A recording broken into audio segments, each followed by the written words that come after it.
The history of editing stretches back as far as the history of writing. Even before the rise of large publishing houses, authors have always benefited from having a trusted associate review their work. Whether it be a hired hand or a close friend, having a second set of eyes look over a piece can greatly add to it. But there are new issues regarding the editor-author relationship in the 21st century. The past few centuries have given rise to the novel and the idea of an author who owns his work. Many writers currently approach writing as a solitary process. They think that what they write is sacred, and any alterations made by other people are sacrilege. They believe they'll lose ownership of their work if other people assist in its formation. Many editors simply tell their authors to get over themselves and reassure them that editors exist to help, not hurt. But one has to admit that insecure authors raise a valid point. The 20th century saw Barton Foucault ask the first questions regarding authorial ownership. It's only fair that we examine the question, does an editor have any authorial power over another author's work? Everyone knows F. Scott Fitzgerald, most have never heard of Thomas Wolfe, and only some have heard of the editor behind both, Maxwell Perkins. Maxwell Perkins, of the Charles Scribner's Son publishing house, was one of the most famous editors in recent memory. Working primarily in the first half of the 20th century, he is responsible for bringing the works of F. Scott Fitzgerald, Ernest Hemingway, and Thomas Wolfe into the world.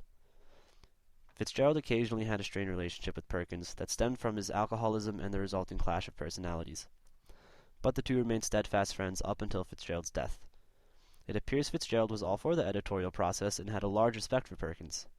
During the early stages of the publication of The Great Gatsby, Fitzgerald wrote in a letter to Perkins, "Your criticisms were excellent and most helpful, and you picked out all my favorite spots in the book to praise his high spots." The Great Gatsby was indeed so great because Fitzgerald cooperated with Perkins.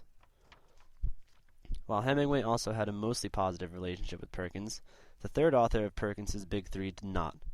Thomas Wolfe, who is considered one of the first masters of autobiographical fiction, hasn't particularly succeeded in staying relevant to recent audiences. He was considered immensely talented by his contemporaries, but his lengthy, undisciplined prose has failed to capture recent readers. Wolfe was known for pouring out the deluge of his mind into his books with no regard for artistic discipline.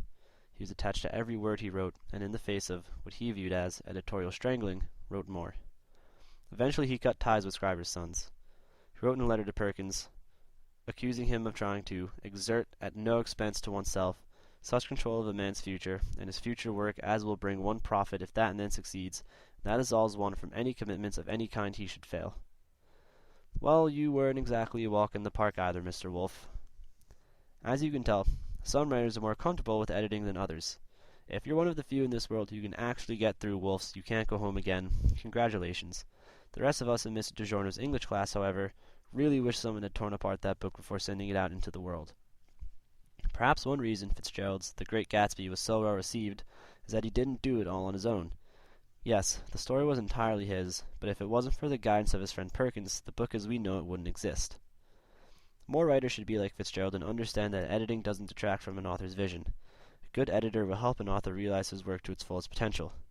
If writing is like sculpting, and if the writer is the sculptor who brings the story out of the marble, then an editor is merely an assistant who helps the story become what it is meant to be.